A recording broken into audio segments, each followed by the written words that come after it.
Well, for the Wales men's national rugby team, their losing streak in international rugby has finally come to an end against Japan. One of the most embarrassing losing streaks perhaps in all of world rugby has come to an end with this victory for Wales. It was such a poor period for the Welsh men's rugby team.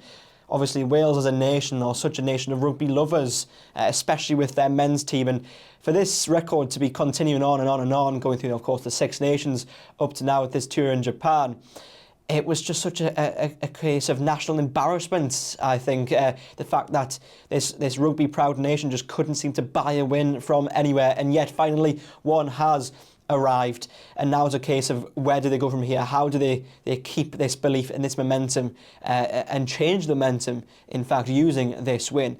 Let's go now to our Wales sport correspondent, Charles Higg-Jones. Charles, I'm presuming, first of all, it's just a case of utter relief for Wales, but that will swiftly die away, and after that I'm sure it's a case of building as quickly as possible on this victory. They can't just let it be a solitary lone victory. They have to make sure that they use it to the best of their abilities to build on and lay foundations for the future of Welsh rugby as a whole. This is not just one small matter, it's the fact that they have to completely reset Welsh rugby and ultimately get themselves back on their feet and go again as a rugby-loving nation. So what do you think? How do they progress from this? But also, just how overwhelming will their relief currently be?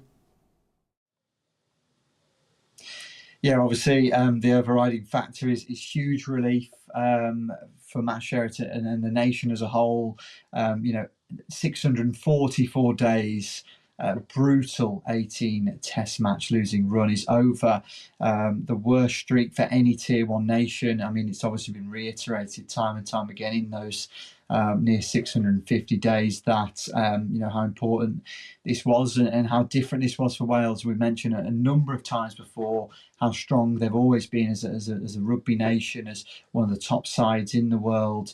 And this fall off has been incredibly dramatic. And to touch on the sort of WRU, the position they're in, dealing with the club situation at the moment as well, it sort of never really helped. It was looking at it one bad thing on top of another on another, and then that's all happening off the pitch. It's incredibly tough to then turn something into something positive on the pitch, and they clearly suffered for that.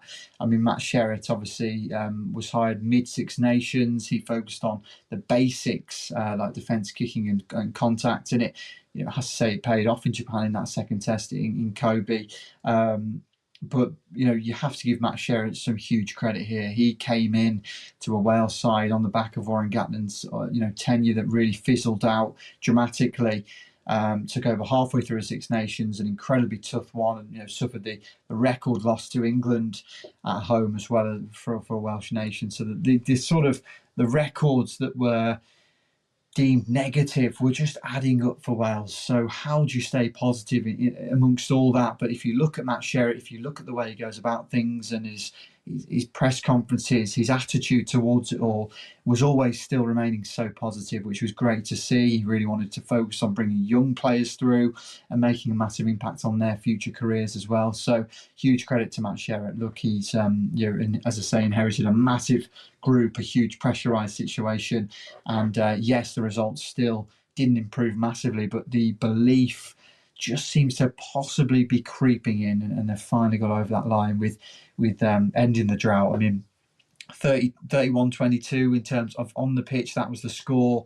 Kieran Hardy with 2 tries, Dan Edwards with 25 points with a key to the turnaround. I mean, players like Josh Adams, Josh McLeod, Aaron Wainwright impressed as well. They showcase fight and belief, and this is something that does come from playing for Wales. It's always been that sort of hard work, the emotional structure that you have to go and get these wins.